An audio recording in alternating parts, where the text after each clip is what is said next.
Welcome back to the Deep Dive. Today is Monday, January 19th, 2026. If you have, looked out your window, walked through a parking lot, or driven down a highway in the last 48 hours, you've probably noticed a very specific trend. Oh, it's more than a trend. It's a takeover. It really is. The sedans are vanishing. The hatchbacks are dwindling. We are living, quite literally, in the age of the giant on the road. And when we say giant, we don't necessarily mean size anymore, do we? We mean market dominance. It's a total conquest. Exactly. We are talking about the small SUV segment. I was looking at the registration data you sent over this morning. 8 out of the top 10 best-selling new cars so far this year are SUVs. 8 out of 10. That is a staggering statistic. I mean, it feels like the entire automotive world has just decided that this specific shape, high-riding, chunky tires, hatchback boot is the only shape that matters anymore. Well, it makes sense, right? We're in 2026. People want that command driving position. They want to see over the traffic. They want that, perceived safety factor. On the look. And the rugged go-anywhere aesthetic, yeah. Mm-hmm. Even if the furthest they actually go is the school drop-off zone or the local supermarket, it's become the Swiss Army knife of cars. But here is the problem, and I think this is why we're doing this specific deep dive today. If you are that person, the one who just needs a car that works, you are staring at a market that is absolutely flooded. Completely saturated. Everyone makes one.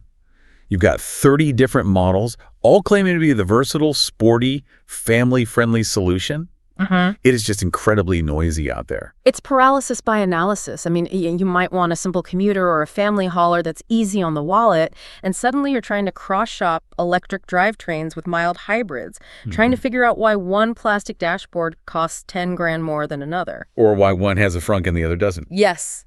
Which is our mission today. We're going to cut through that noise. We're not just going to read you the brochure specs that the manufacturer wants you to see. We're working off a massive data set here. This isn't just, I drove it around the block and liked the color. No, that's the deep dive difference. We've synthesized results from thousands of miles of public road testing, so highways, city centers, winding country lanes. Real world stuff. But also, and this is the key, back-to-back comparisons on a private test track. Okay, so why does the track matter for a family car? I mean, we aren't racing these things. I'm not taking my kids to school at 100 miles per hour. No, of course not. But it matters because the track removes the variables. On a public road, traffic or, the weather can mask a car's flaws. On a controlled track, you can push the suspension and the braking to their absolute limits to see what happens in an emergency. So you find out how it really behaves. It reveals the engineering truth beneath the marketing fluff. And we've used that to narrow it down to the top 10 distinct models that we're calling the pinnacle small SUVs of 2026. And the methodology here, the secret sauce, if you will. It's not just speed, is it? Not at all. We're weighing performance, yes, but also practicality, reliability, running costs, and that crucial kind of elusive family friendliness factor. And I think it's important to say, this is all based on impartial data. Correct. We aren't being swayed by which manufacturer bought the best lunch or who has the flashiest TV ad. This is tried and tested reality based on how these machines actually perform day in, day out. All right, let's get into it. Usually in these lists, we build up to a winner, keep everyone in suspense. But today, because the market is so confusing, we are going to invert the pyramid. We are starting right at the top. Good. Let's do it. We have an undisputed champion for 2026. And honestly, it's a car that has been holding on to this crown for a couple of years now. The number one pick is the Lexus LBX. The LBX. It really is the gold standard. It won Car of the Year back in 2024, and here we are 2 years later, and it remains unbeaten. Which really speaks to how far ahead of the curve Lexus was when they launched this thing, doesn't it? It absolutely does. So play the skeptic for me. Lexus is a premium brand. Usually that means you're paying a lot for the badge. Is this just a Toyota Yaris Cross in a fancy suit, or is there real substance here? That's the common criticism, isn't it? But the data just doesn't back it up. If you pin the success on one thing, it's the efficiency. We call it the hybrid factor. And yes, it shares some DNA with Toyota, but the integration of the petrol engine and the electric motor is, well, it's masterful. So how does that translate to the driver? What do you actually feel? It means seamlessness. In 2026, a lot of hybrids still feel clunky. You feel the engine shudder when it wakes up or the gearbox whines a bit.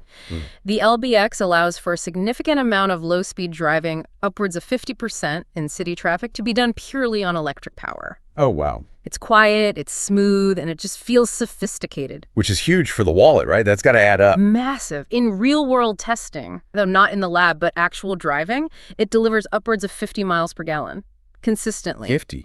That's a big number for an SUV. It is. When you look at fuel prices today, over a 3-year ownership cycle, you're saving a small fortune at the pumps compared to a standard petrol rival. It's that rare blend of a premium ownership experience without the premium running costs. Speaking of premium ownership, let's talk about the interior. Because the notes here mention a phrase that I have not seen in a car review before. Squidgy leather. Yes, specifically in the Premium Plus model. It's a tactile thing. Squidgy. I mean, it makes me think of a stress ball or a luxury lounge chair. Why does that matter in a small SUV?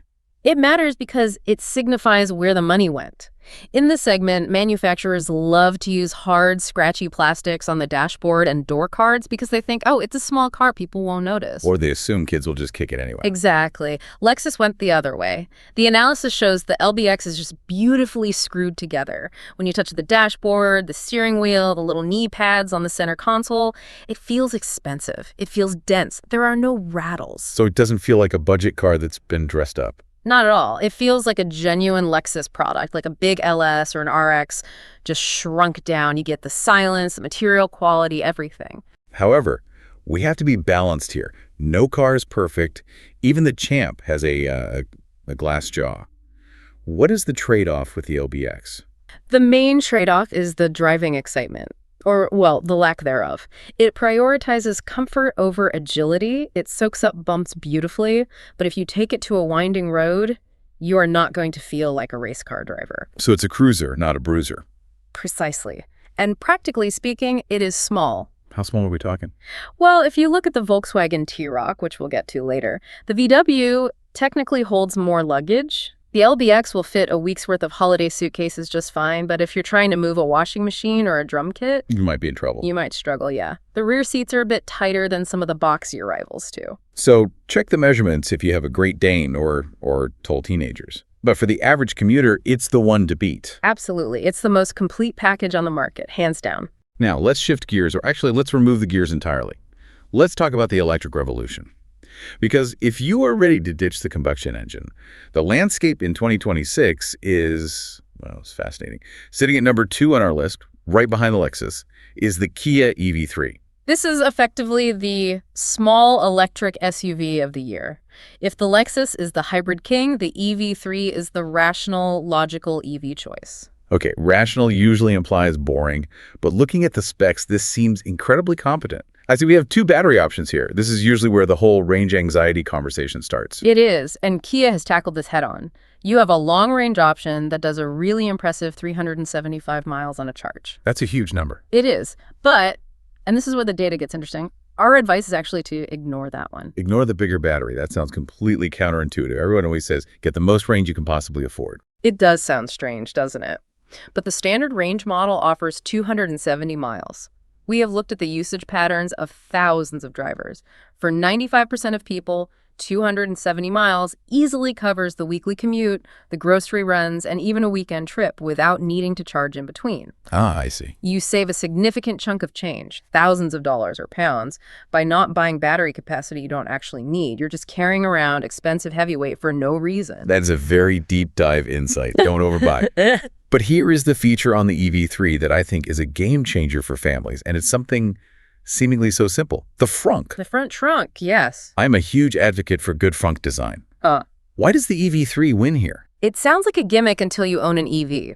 In the EV3, it's a dedicated sealed storage area under the bonnet specifically sized for your charging cables. Which is genius. Yeah. Because there's nothing worse than having a boot full of groceries, luggage, and kids' sports gear, pulling up to a charger in the rain and realizing you have to unload everything just to find the cable buried under the floor panel. Exactly. It solves a real-world annoyance. It separates the car stuff from the life stuff. It's just smart. And speaking of the boot, the capacity is remarkable. In testing, they managed to fit 6 carry-on suitcases under the load cover. 6.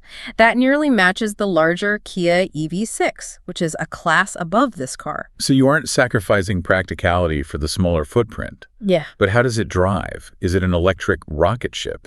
No. And it's not trying to be. It does 0 to 62 in about 7.5 seconds. That's brisk, it's faster than most petrol cars, but it's not neck-snapping. It handles bumps well, it's composed. It's just a very sensible, easy-to-live-with car. Okay, sensible is great, but what if I do want a rocket ship? What if I want my small SUV to embarrass a Porsche at a traffic light? That brings us to a brand that has undergone a complete identity transplant. We're talking about smart. Right. We have the smart #3 at number 6 and the smart #1 at number 7. These two are fascinating. Right. If you remember Smart from 10 years ago, you're thinking of those tiny two-seaters that could park nose to curb. Right. Basically a glorified golf cart, a city runabout. Forget that entirely. Smart is now backed by Geely, the massive giant that owns Volvo and Lotus. These are serious performance machines. Let's start with the Smart #3. This is the coupe SUV. It sits lower to the ground, blurring the line between a hatchback and an SUV. And the stats here are just wild.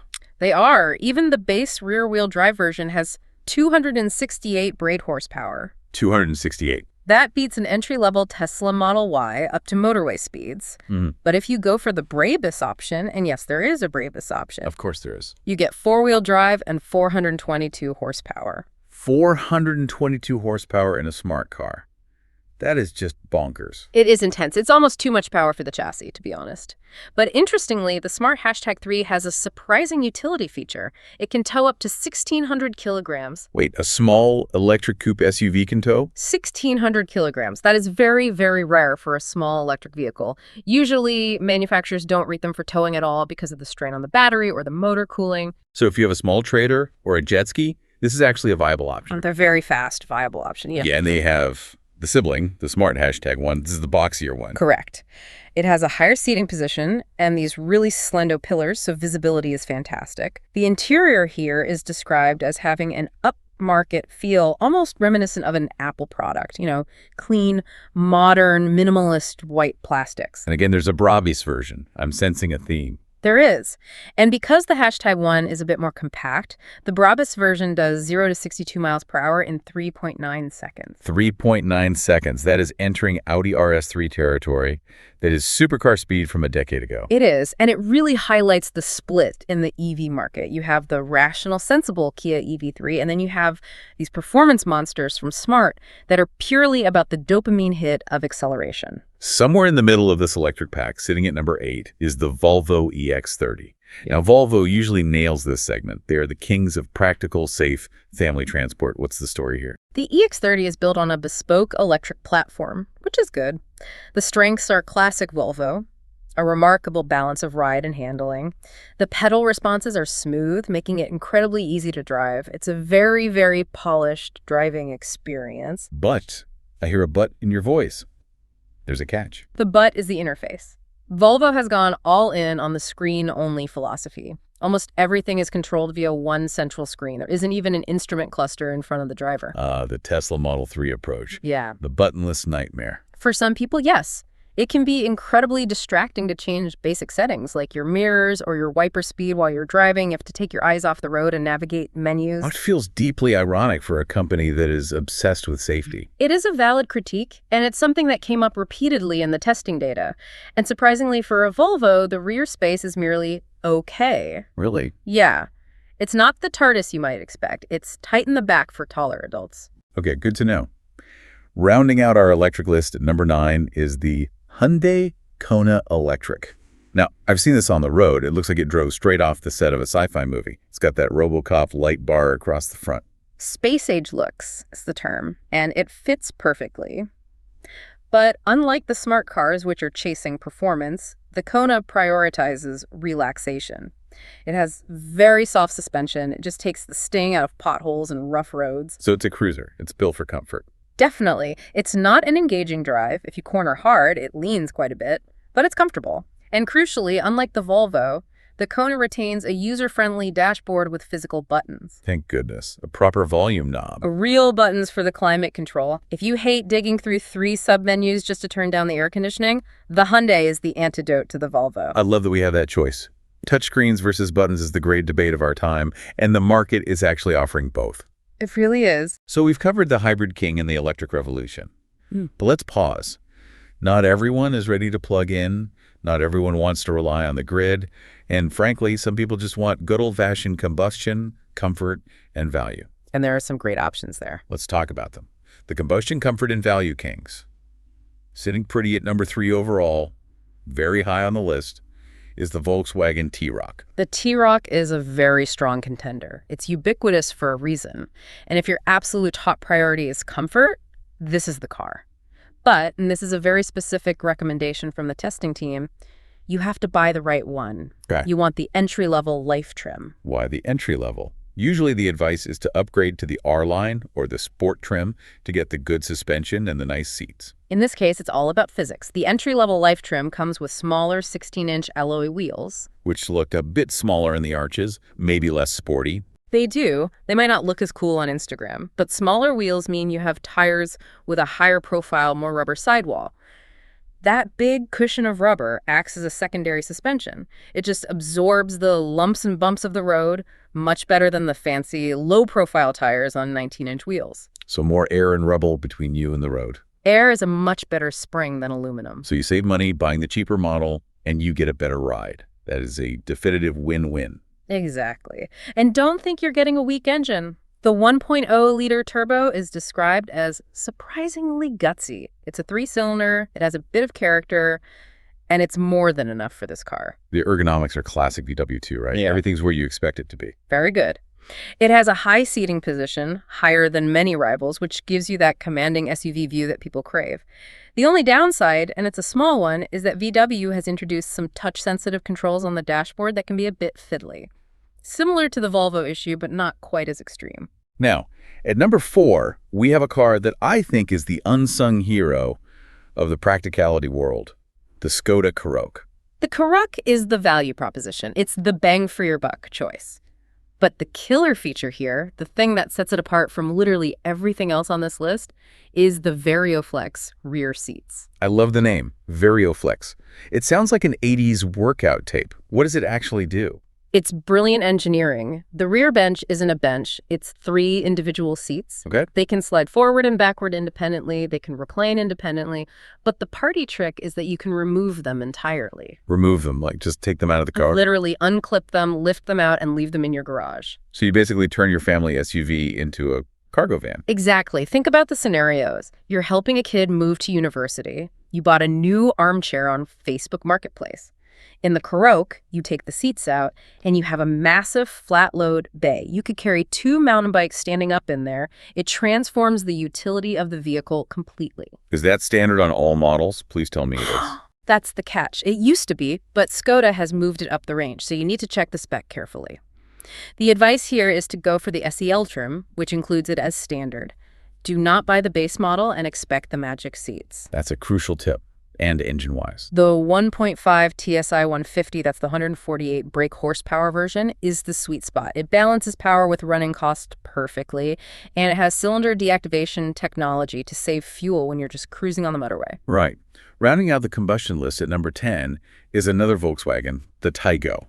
This is for the style-conscious buyer, right? It is. It blends that SUV space with the sloping coupe roofline. It looks sportier, a bit more aggressive, and the running costs are excellent. The 1.0 TSI 95 averages over 50 millipograms. But there's a big warning label on this one regarding the gearbox. Yes. This is crucial. Avoid the automatic. The advice is to stick to the manual gearbox. Why? I thought VW makes great automatics. Their DSG is famous. They do, usually. But in this specific pairing with a small engine, the DSG gearbox has been criticized for being slow to respond. Transmission lag. The worst. Right. You roll up to a roundabout, you see a gap, you put your foot down, and nothing happens for a second. Then the car lurches forward. It can be frustrating and, frankly, a little scary when you're trying to pull out of a junction quickly. Nothing worse than putting your foot down and just waiting for the car to file a permit request to move. Exactly. So stick to the manual, enjoy the drive, and save the money. Okay, we've covered efficient, electric, and practical. Now I want to talk about the big feel, the premium option. Sitting at number 5 is the Range Rover Evoque. The Evoque is interesting because it performs a magic trick. It keeps the small dimensions of this class. It's actually shorter than you'd think, but it provides the illusion of a much larger car. How does it do that? What's the trick? It's the weight of the controls. The steering feels heavy and substantial. The view over the big square bonnet is commanding. The isolation from wind and road noise, it just feels like a big Range Rover Sport, just physically smaller. And there is a really cool heritage detail in the interior options that caught my eye. Yes, the wool seats, you can opt for plush Kavadra wool upholstery instead of leather. Which sounds cozy, but also expensive.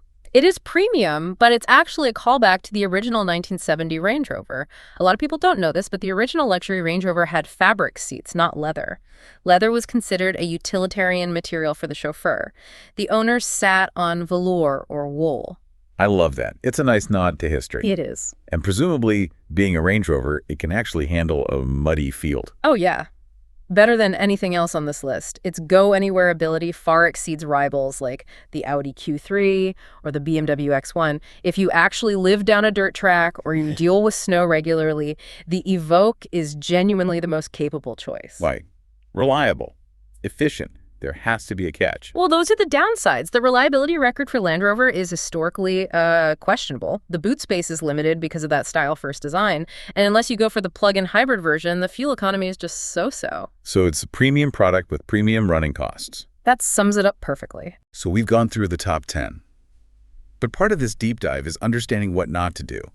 We promised to synthesize the avoid traits. We aren't going to name and shame just one car as the worst, but rather, let's look at the red flags that popped up in our analysis. Right. If you are shopping for a small SUV in 2026, what should make you walk away from a test drive?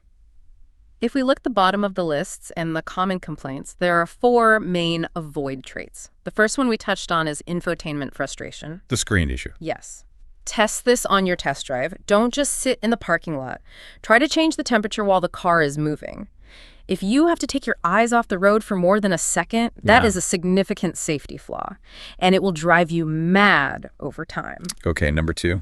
Transmission lag. We mentioned this with the VW Taigo Automatic. If you test drive a car and there is that hesitation when you press the accelerator, walk away.